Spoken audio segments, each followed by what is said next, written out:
Ever since he was 9 years old, syndicated columnist Eric Margolis has been making regular trips to Cuba. He was there before Castro came to power, saw the improvements to health and education after Castro won the revolution in 1959, but also saw the lack of freedom and appalling numbers of political prisoners taken by the regime. Eric now wonders about Cuba's future after U.S. President Barack Obama's historic visit, and he joins us now to discuss that future. It's great to see you again, my friend. How are you doing? I'm just fine. Glad to be back. How did you end up going to Cuba since age 9? My parents used to go south every winter, and Cuba in those days, in the 50s, was the place to go. Havana was a wild city. It was the sort of version of what Bangkok is today. And it was exotic and mysterious, and Americans loved it, and they drank rum. And you called it the wickedest city in the world. It was the wickedest city in the world. And we used to go there, stay in the wonderful Nacional Hotel that I still stay in.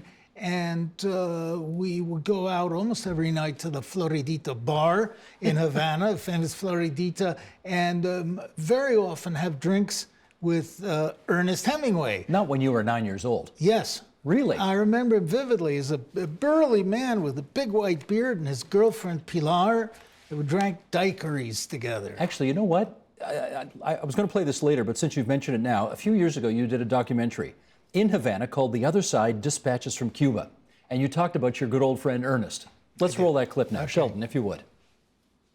Ernest Hemingway and I are having cocktails here at Havana's fabled Floridita bar, which claims to have invented the daiquiri. It's very atmospheric. I like it a lot. I always come here when I'm in Havana.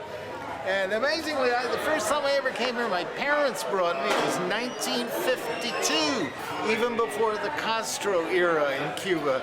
And we used to come here every night. We stayed at the National Hotel. We used to come here every night, and we used to have drinks with Hemingway and his then girlfriend Pilar. I have a book, in fact, that he inscribed to me, to Eric Havana, 1952, from his friend Ernest Hemingway. Amazing. How many times have you been to Cuba since? Probably close to 10 times. Interesting. Let's talk a bit of history here if we can, because American-Cuban relations have been complicated to say the least. And you referred in your documentary actually to that moment many years ago to Remember the Maine. What was the Maine all about? What was Remember the Maine all about? I had a picture of myself in front of the monument to the Maine. The Maine was an American battleship, and it was docked in Havana Harbor. It blew up. The Americans claimed that it was done by the wicked Spaniards or the Cubans, because America was just entering a war, the Spanish-American War there, and it had its eyes on Spain's possessions in the Western Hemisphere. What are we talking, 100 years ago now? Yes. Yeah. And the Cubans denied it, and the Spaniards denied it, and now it seems like the Maine actually, its ammunition stores blew up. It wasn't sabotage. But anyway, it was a casus belli, and everybody in this state's got all patriotic, remember the Maine. Sort of an early Gulf of Tonkin incident. Vietnam reference there. Yes. Yes, and okay. So that's how the war began. The U.S. then intervened in Cuba, defeated the Spaniards very quickly, and took over Cuba. When Castro came in 59, did you still went to Cuba when he was there? Yes. You did. What were the changes that you noticed in Cuba firsthand as you were there under his time? Well, I was an acute observer when I was a little boy, but the changes were obvious was that Cuba was much more subdued. Havana was wild and riotous, and people were drinking and partying, and there were bad women running around all over the place. It became very communist. I'd seen the same thing traveling through the communist world, and quiet and gray and a bit gloomy. Even for the Cubans, who were very volatile, it was grim. Havana was dilapidated, and the joie de vivre had gone out of the country. And when the Americans imposed the boycott, what impact do you think that had on Cuba's development? Oh, it was terrible. It was economic warfare. Which is, by the way, is illegal under international law. But the U.S. did it. Cuba was crushed. People who traded with Cuba were scared away. The whole country was completely retarded. Everything fell apart. They couldn't get spare parts for anything. They couldn't even get medical supplies. It was terrible. And this went on for decades, so that ironically, Cuba was one of the most advanced places in the Western Hemisphere in the 1950s, ended up as one of the most backwards in the now. I do have to ask the follow-up, though. Were you endorsing the behavior of the Batista regime before Castro got into power? No, not at all. It was a typical sleazy little Latin America banana republic regime. And it was heavily influenced by American mobsters who ran some of the big hotels and casinos there. And Batista was like in the Somozas in Nicaragua. He was that kind of... Tin pot dictator type? Trujillo, you're right, who don't give a damn about the people and enrich themselves and their relatives. So Batista, but he wasn't a monster as Cuban propaganda now portrays him. But Cuba was a mess and was going downhill until Castro came. Let's take a look, Eric, at another clip from the other side, dispatches from Cuba. Sheldon, if you would, roll the next one. When you live in a geographically strategic nation, you have to expect conflict. And Cubans are no strangers to conflict. Cuba has long defied efforts by the United States to dominate it. But the price has been terribly high, from poverty to becoming a near-Soviet satellite. Washington refuses to end its Cold War against Cuba. But has the 21st century generation anything to do with these 20th century disputes? A clip from the other side, the documentary you did in Havana 3 years ago. Presumably, President Obama's trip now gives both sides an opportunity to get past those 20th century disputes, as you put them. Before we touch on that, though, I want to know why you think this dispute has lasted so long. That embargo lasted 6 decades. It's crazy. Listen to the Republicans in Washington who are 100% behind the embargo and anti-Cuban, so we won't deal with Cuba, human rights violator. They don't say anything about doing business with China or Vietnam or oh God, Uzbekistan. Or Russia, for that matter, or Russia. back in the day. But there's a particular hatred of Cuba, because Cuban exiles flooded South Miami and have become a very potent political force there. I mean, they're one of the major components of winning election in Florida.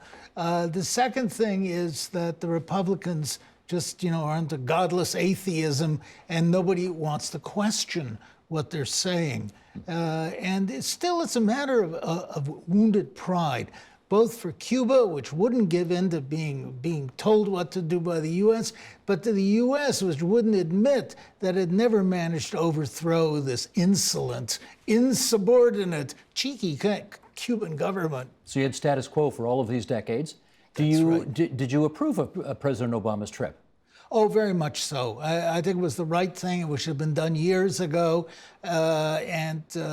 It made me very pleased to see Obama doing that. It was intelligent. It was morally right. However, to lift the embargo has to be done by the U.S. Congress. And the U.S. Congress is moving right so fast that it may be a while before anything happens. Your bona fides on being a pretty staunch anti-communist are well known. And I wonder whether you had any qualms about seeing the American president and Raul Castro, admittedly not Fidel, but Raul Castro, arm in arm, getting on famously, going to baseball games together. Any of that give you pause? No, I thought it was great and overdue, as I said. I'm a cynic. I believe enemies should talk. They should have dinner together. They should party together. This Cold War business was absolute nonsense, even though we seem to be getting back into it again. I was in Angola, in Africa, where I was in battle twice against Cuban troops who were firing at me with heavy artillery and tank gunfire. We forget that. The Cubans sent their troops to Angola to participate in that war. Tens of thousands of troops in Angola. And they fought very well, too. I must admire them. So, but, these are contrived disputes. And when I look back at the Cold War, in which I was deeply involved, in fact, I even have a certificate saying a Cold Warrior certificate, I think it was nonsense and childish, and nothing is worth going to war. You said something very prescient in the documentary. You made it a few years ago. You may not even remember having said it. You said the Cubans don't want to replace the Castro brothers with Donald Trump. Eric, you said that 3 years ago. Oops. What did you mean by that exactly?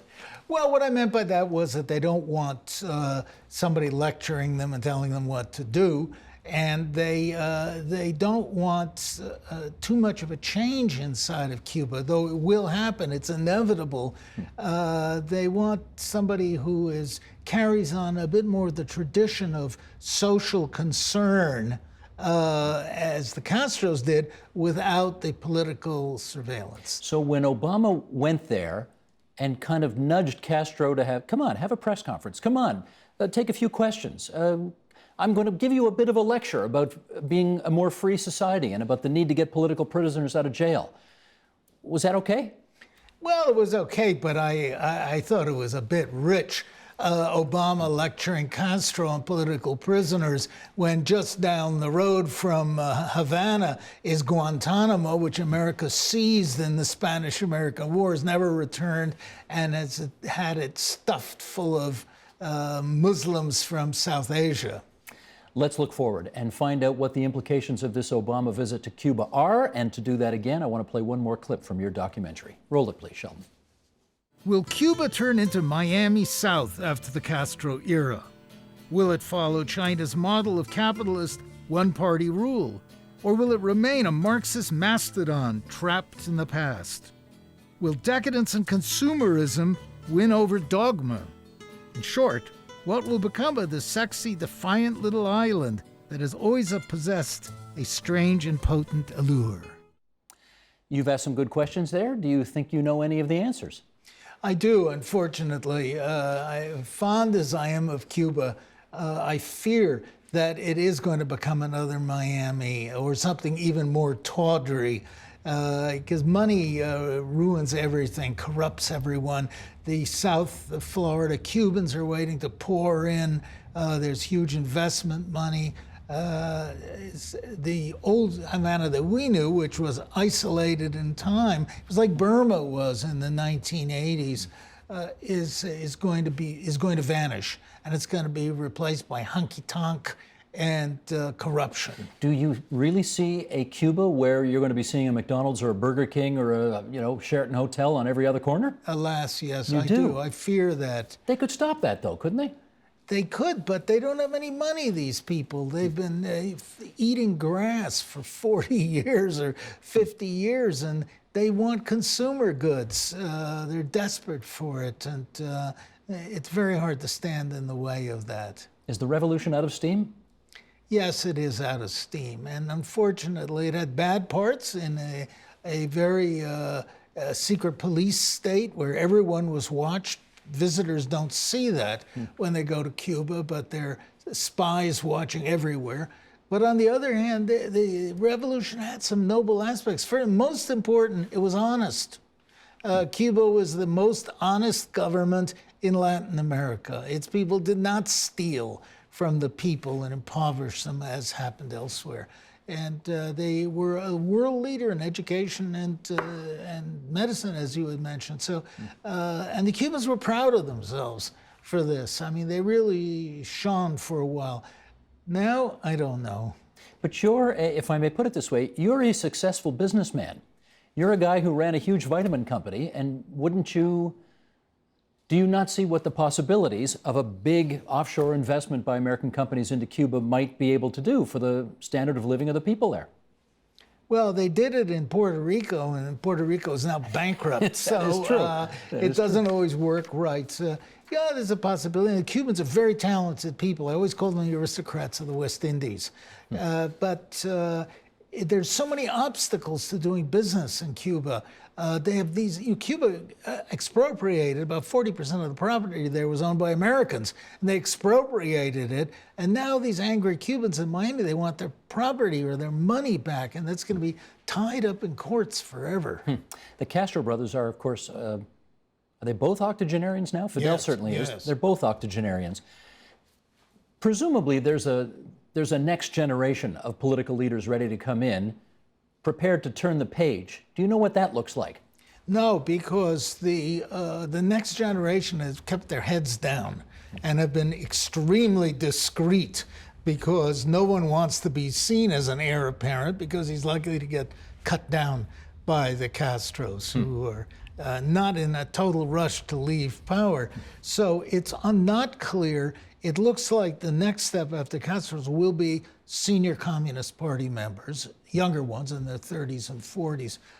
But for a few years beyond that, we don't know. Last question, Eric. Are they going to get some new cars there finally? Gee, I hope not. I love the old cars. You like the old 50s cars, eh? Well, it's more beautiful than a 1954 Studebaker or something like that, painted red. But of course they will. And American money is going to come pouring in torrents. The Americans are negotiating for hotels. What I worry about is that there aren't enough hotel rooms. The airport's too small. And Americans are going to pour in now and flood the country, and it's going to be standing room only. Maybe the wickedest city in the world again, though. You would like that. Gee, I hope so. I've already booked myself a ticket, but I'm maybe too old to enjoy it when I get there again. Say it ain't so. Say it ain't so. Thank you, Steve. Great to have you here again, Eric. There's Eric Margolis. Help TVO create a better world through the power of learning. Visit supporttvo.org and make a tax-deductible donation today.